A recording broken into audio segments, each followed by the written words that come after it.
जय सिया राम। मैं आचार्य राजेश, श्री राम जन्मभूमि अयोध्या से।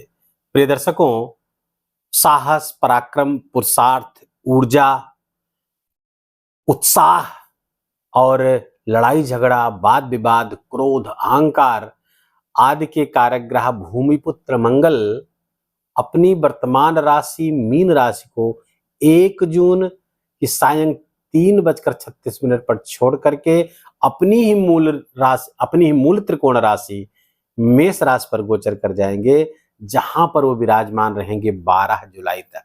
42-43 दिनों का ये गोचर मंगल का कई मामलों में अत्यंत विशिष्ट है।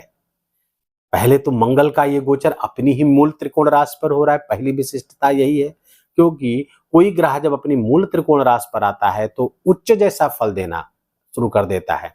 जैसे मंगल की उच्च राशि है मकर राशि, तो मकर राशि पर आकर के जो उच्च का फल देते हैं वही फल वो अपनी मूल त्रिकोण राशि पर जाकर के देंगे। तो यहां पर मंगल अपना उच्च का फल देंगे। दूसरी बात, विशिष्टता ये कि शनि की वक्र दृष्टि, तीसरी दृष्टि मंगल पर पड़ रही है। तो प्रश्न उठता है कि ये मंगल का ये गोचर हमारे लिए मंगल कारक होगा या अमंगल कारक होगा। मेरा मंगल होगा या अमंगल होगा, आइए इसको समझते हैं। मंगल पर शनि की दृष्टि विस्फोटक योग का निर्माण कर रही है, ज्वालामुखी योग उसे कहते हैं। अब उसका क्या परिणाम होगा, आइए समझते हैं।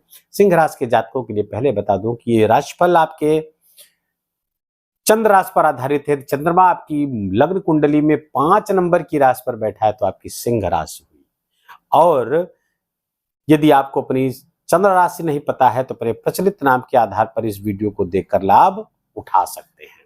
अब आइए, सिंह राशि के जातकों के लिए मंगल आपके सुखेश हैं और भाग्येश हैं, और भाग्य स्थान पर ही विराजमान हो रहे हैं। तो भाग्येश जब भाग्य स्थान पर ही विराजता है तो महाभाग्यशाली योग बन जाता है। तो सिंह राशि के जातकों के लिए मंगल का ये गोचर अत्यंत श्रेष्ठ परिणाम देने वाला है, क्योंकि भाग्येश का भाग्य स्थान और वो भाग्येश जो अपनी मूल त्रिकोण राशि पर ही गोचर कर रहा हो, फलतः भाग्य का दरवाजा खुल जाएगा। भाग्य से बहुत सारे कार्य बनते हुए आपके नजर आएंगे। आपके कार्यों में जो डिले हो रहा था कि शनि की 7वीं दृष्टि आपके लग्न स्थान पर पड़ रही है, कार्यों में डिले आप देख रहे हैं। होते रहे हैं काम, लेकिन काफी विलंब के साथ हो रहे हैं, और वो विलंब के कारण काम होने से थोड़ा सा आप में अधैर्य पैदा हो रहा है, थोड़ा सा चिड़चिड़ाहट की स्थिति हो रही है। मंगल जब यहाँ पहुंचेंगे तो भाग्य का साथ मिलने लगेगा, और भाग्य के साथ जैसे मिलने शुरू होंगे तो आपके रुके काम बनने शुरू हो जाएंगे। जो कार्य आपने रोक दिया था कि शायद अब ये ना हो पाए, वो काम भी बनते हुए नजर आएंगे, उसका भी रास्ता दिखेगा, क्योंकि भाग्य का साथ मिलने लगा। भाग्य के साथ ही एक चीज का साथ और मिल रहा है आपको। मंगल की जो 7वीं दृष्टि आपके पराक्रम पुरुषार्थ पे पड़ रही है। पराक्रम पुरुषार्थ के कारक ही है मंगल, और जब इसको देखेंगे तो आपके पराक्रम पुरुषार्थ को बढ़ा देंगे। कर्म की श्रेष्ठता और भाग्य, ये सब मिलकर के आपके लिए मंगल का गोचर अत्यंत श्रेष्ठ करते हुए दिख रहे हैं। पिता के स्वास्थ्य का थोड़ा ख्याल रखना पड़ेगा। धर्म से जितना जुड़ेंगे लाभ आपको बहुत प्राप्त होगा। मंगल धर्म त्रिकोण राशि की पहली राशि है। आप कालपुरुष की कुंडली का ध्यान करें तो पहली, 5वीं और 9वीं राशि, 9वां भाव धर्म त्रिकोण कहा जाता है। तो पहली कालपुरुष की कुंडली यहां पर 1 लिखा होता है, तो पहली ही राशि धर्म त्रिकोण, और वही धर्म त्रिकोण का स्वामी धर्म त्रिकोण पर ही विराजमान है 9वें भाव पर। फलतः आपके भाग्य का दरवाजा धर्म से होकर जा रहा है। धर्म से जितना जुड़ेंगे सिंह राशि के जातक, वो उतना ही लाभ होगा। अच्छा, धर्म से जुड़ा कैसे जाए? धर्म से एक तो बाह्य जुड़ाव है कि मंदिर जाएं, निरंतर मंदिर जाएं, रोज हो सके तो रोज जाएं। और दूसरी बात, धर्म के रक्षा जिससे हो ऐसे प्रयत्न करने चाहिए। नैतिकता की वृद्धि हो, धार्मिकता के प्रति लोगों का झुकाव हो, ऐसे आचरण करें, ऐसे ऐसे कृत्य करें, तो ये आपके लिए भाग्यवर्धक होगा। भाग्य के दरवाजे को हमेशा, अच्छा ये केवल इस कालखंड के दौरान नहीं है, पूरी लाइफ आपको करते रहना चाहिए सिंह राशि के जातकों के लिए। 9वां भाव जागृत करना है तो मंदिर जाते रहना है। 9वां भाव हमेशा जागृत रहेगा। अब मंगल चूंकि भाग्य की वृद्धि कर रहा है, तो अब आप जानते हैं मंगल की 3 दृष्टियां हैं, चौथी, 7वीं और 8वीं। तो मंगल की चौथी दृष्टि आपके द्वादश स्थान पर पड़ रही है। तो फलतः सिंह राशि के ऐसे जातक जो विदेश से जुड़ना चाहते थे, विदेश जाना चाहते थे, ट्रेवल्स के लिए ही, चाहे ट्रेवल्स के लिए या नौकरी आदि के सिलसिले के लिए, व्यापार व्यवसाय के लिए, तो बहुत अच्छा है इस समय, ये कालखंड आपको प्रयास करना चाहिए। विदेश से जुड़ने का पूरा मौका आपको मिलेगा। यात्राएं बढ़ेंगी, धार्मिक यात्राएं खूब बढ़ेंगी। तो यात्राएं यदि आपकी हो रही हैं तो आप अपने फ्री विल का इस्तेमाल करते हो, उसको धार्मिक स्थानों पर भी, उससे किसी जगह जा रहे हैं तो आप धार्मिक स्थानों पर जाएं, तो धार्मिक यात्रा भी आपके लिए बहुत फायदेमंद होगी और करेंगे ही। ये 1 जून से लेकर 12 जुलाई के मध्य में धार्मिक यात्राएं भी आपकी होंगी, जिससे आपका किस्मत का दरवाजा खुलेगा।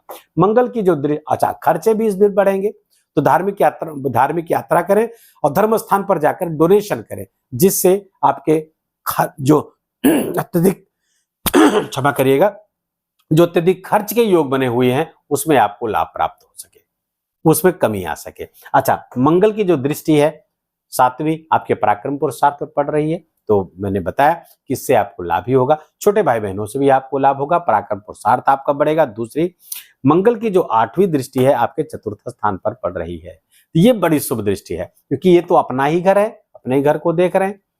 और फलतः ये चूंकि केंद्र के स्वामी हैं और त्रिकोण में विराजमान है, तो पद्म सिंहासन योग बना रहे हैं, तो समाज में मान सम्मान आपको मिल रहा है, कोई पद की प्राप्ति हो सकती है, कोई बड़ा पद आपको प्राप्त हो सकता है, जिससे मान सम्मान आपका समाज में बढ़ेगा। अचल संपत्ति का लाभ आपको होता हुआ दिख रहा है, और अचल संपत्ति से अधिक लाभ लेने के लिए आप प्रॉपर्टी वगैरह में निवेश करना चाहते हैं, तो बिल्कुल एक सर्वोत्तम समय है, आप इसको करिए। व्यापार व्यवसाय के लिए अच्छा समय चल रहा है, नया काम शुरू करना चाहते हैं, बिल्कुल नया काम आप शुरू कर सकते हैं, इस बीच व्यापार व्यवसाय से संबंधित काम कर सकते हैं। और दूसरे, चतुर्थ स्थान मतलब रियल एस्टेट, आप प्रॉपर्टी डीलिंग आदि के क्षेत्रों से जुड़े हुए, तो और भी लाभ आपको प्राप्त होता हुआ दिख रहा है। माता के स्वास्थ्य का थोड़ा सा ख्याल रखेंगे। अब मंगल की भी दृष्टि, शनि की भी दृष्टि 10वीं यहाँ पड़ेगी, मंगल की भी दृष्टि पड़ रही है, तो थोड़ा सा यहाँ पर युद्ध की स्थिति बनेगी, लेकिन गुरु की भी दृष्टि यहाँ पर पड़ रही है, तो गुरु दोनों की दृष्टियों को बैलेंस कर लेगी। मंगल की दृष्टि यहाँ पर नुकसान पहुंचाएगी नहीं, यहाँ पर फायदा पहुंचाएगी, क्योंकि ये उसका अपना घर है। दूसरे, शनि की दृष्टि नुकसान कर सकती थी, लेकिन गुरु की दृष्टि आकर के उन चीजों को संभाल दे रही है, दोनों को बीच में आकर के समझौता करा दे रही है। गुरु की दृष्टि, समझदारी विकसित हो जाएगी, जिससे कहीं कोई नुकसान नहीं होगा। मंगल और शनि का जो विस्फोटक योग है आपके लिए सकारात्मक है। क्यों?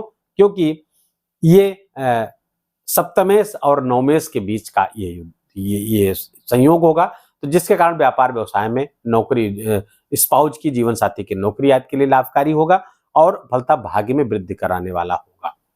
थोड़ा सा डिले से आप परेशान हो सकते हैं। मंगल क्योंकि अधैर्यशाली है, तो अधैर्य आपका बढ़ सकता है, अर्थात जल्दी आपको परिणाम के चक्कर में आप पड़ सकते हैं, लेकिन वो उसमें कोई दिक्कत की बात नहीं है। गुरु उन सब चीजों को संभालते हुए केंद्र में बैठ करके दिख रहे हैं, तो बिल्कुल कहीं चिंता नहीं, सिंह राशि के जातकों को लाभ ही लाभ होता हुआ दिख रहा है, कहीं से कोई नुकसान नहीं हो रहा है। आइए नक्षत्रों पर एक नजर डाल लें कि 3 नक्षत्रों पर गोचर करेंगे, रेवती, भरणी और कृत्तिका। तो रेवती नक्षत्र बुध का नक्षत्र है, 19 जून तक उस पर रहेंगे, और बुध पहले यहां गोचर करेंगे शुरुआती, और 14 जून के बाद आपके एकादश लाभ स्थान पर आएंगे। तो मंगल जब बुध के नक्षत्र पर गोचर करेंगे तो बहुत ही शानदार परिणाम, लाभ दिलाते हुए दिख रहे हैं। प्रमोशन आदि अगर आपका ड्यू था वो भी कराते हुए दिख रहे हैं। कम्युनिकेशन से जबरदस्त लाभ, वाणिज्य से, फिनांस सेक्टर से आप जुड़े हुए तो वहां से लाभ आपको देते हुए दिखेंगे जब 19 जून तक। उसके 19 जून से 7 जुलाई तक भरणी नक्षत्र पर गोचर करेंगे। भरणी नक्षत्र शुक्र का नक्षत्र है। शुक्र जहां पर गोचर कर रहे होंगे, जब मंगल उनके नक्षत्र पर आएंगे तो शुक्र का एकादश स्थान पर जाना, लाभ मार्ग को बढ़ाना है, लाभ आपका बढ़ जाएगा। दूसरे, भरणी नक्षत्र के बाद कृत्तिका नक्षत्र पर आएंगे। कृत्तिका नक्षत्र सूर्य का नक्षत्र है। सूर्य भी जब मंगल उनके नक्षत्र पर आएंगे तो सूर्य गोचर आपके एकादश पर कर रहे होंगे, फलतः लाभ आपका, बड़ा लाभ आपको होता हुआ दिख रहा है। शुक्र और सूर्य सब उसी नक्षत्र पर, मंगल भी उसी पर पहुंच जाएंगे, तो कुल मिलाकर के लाभ की स्थिति बहुत शानदार बनी हुई है। सिंह राशि के जातकों के लिए मंगल का गोचर बहुत ही शानदार, अत्यंत श्रेष्ठ परिणाम देने वाला। उपाय क्या करें? हनुमान जी के शरण में पड़े रहें, हनुमान जी की उपासना करिए, हनुमान चालीसा का 7 बार या 11 बार पाठ करिए। जिससे आपको विशेष लाभ की प्राप्ति होगी। दूसरे, मंगलवार को शिवलिंग पर शहद का अभिषेक, शहद से अभिषेक करिएगा, मंगल का शुभत्व और बढ़ जाएगा। और कोई उपाय करने की आपको आवश्यकता नहीं है, बस हनुमान जी के मंदिर जाते रहे, हनुमान चालीसा पढ़ते रहें। सिंह राशि के जातकों को मंगल के लिए इससे अधिक कुछ भी करने की आवश्यकता नहीं है। आपका बहुत बहुत मंगल हो, मंगल देव आपका बहुत बहुत मंगल करें और करेंगे भी। इसी के साथ इस वीडियो को यहाँ समाप्त करेंगे। वीडियो आपको अच्छा लगा हो, आपके काम का लगा हो, इंफॉर्मेटिव हो, आपका मेरा बोलना आपका सुनना दोनों सार्थक हुआ हो तो कृपा करके वीडियो को लाइक करिएगा। कमेंट में बहुत प्रेम से जय सिया राम लिखना बिल्कुल भी मत भूलिएगा। मेरा विशेष आग्रह है आपसे, इस आग्रह में आपका हित छुपा हुआ है, क्योंकि जहां से भी आप जय सिया राम लिखेंगे वो अयोध्या पहुंचेगा मेरे पास, और रामलला और श्री हनुमान जी की कृपा आपको विशेष रूप से जहां भी है वहां प्राप्त होगी। चैनल पर आपका प्रथम आगमन है तो आप कृपा करके चैनल को सब्सक्राइब कर लीजिए, बेल आइकन की घंटी दबा लीजिए ताकि नए वीडियो का नोटिफिकेशन आप तक सहजता से पहुंचता रहे। वीडियो को यही समाप्त करेंगे। आज के लिए बस इतना ही। शीघ्र ही हाजिर होते हैं नए विषय, नए वीडियो को लेकर के। तब तक अपना खूब ख्याल रखिए, अपनों का ख्याल रखिए और माता पिता की खूब खूब सेवा करके उनका आशीर्वाद लीजिए। जय जय सिया राम।